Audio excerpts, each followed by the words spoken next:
അസ്സലാമു അലൈക്കും വറഹ്മത്തുള്ളാഹി തആല വബറകാതുഹു.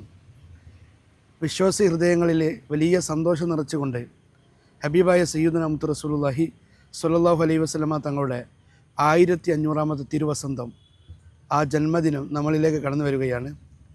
എല്ലാ വർഷത്തെ പോലെ തന്നെ ഇൻഷാ അല്ലാഹ് നമ്മുടെ ജലാലിയ സുന്നി മദ്രസയുടെയും പൂർവ്വ വിദ്യാർത്ഥികളുടെയും നേതൃത്വത്തിൽ വളരെ ഗംഭീരമായ രീതിയിൽ തന്നെ ഈ വർഷവും മുത്ത് റസൂലുള്ളാഹി സ്വല്ലല്ലാഹു അലൈഹി വസല്ലമ തങ്ങളുടെ തിരുജന്മദിനം ആഘോഷിക്കപ്പെടുകയാണ്. 14-ാം തീയതി ഞായറാഴ്ച ജലാലിയ സുന്നി മദ്രസയുടെ പരിസരത്തും അതുപോലെ തന്നെ ഈ നാടിൻ്റെ മണ്ണും മനസ്സും കയ്യിലെടുത്തുകൊണ്ടുള്ള ഗംഭീരമായ ഘോഷയാത്രയും അങ്ങനെ തുടങ്ങി ഒട്ടനവധി പരിപാടികൾ നടക്കുമ്പോൾ ഈ നാട്ടിലെ എല്ലാ വിശ്വാസികളെയും ഞങ്ങൾ ആ പരിപാടിയിലേക്ക് ഹാർദവമായി വളരെ സ്നേഹത്തോടു കൂടെ ക്ഷണിക്കുകയാണ്. ഈ വർഷത്തെ നബിദിനത്തിൻ്റെ പ്രത്യേകത ഹബീബായ മുത്ത് നബി തങ്ങളുടെ 1500-ാമത്തെ ജന്മദിനമാണ്. ഇൻഷാ അല്ലാഹ് നിങ്ങളെല്ലാവരും ഉണ്ടാകുമെന്ന പ്രതീക്ഷയോടെ അസ്സലാമു അലൈക്കും വറഹ്മത്തുള്ളാഹി.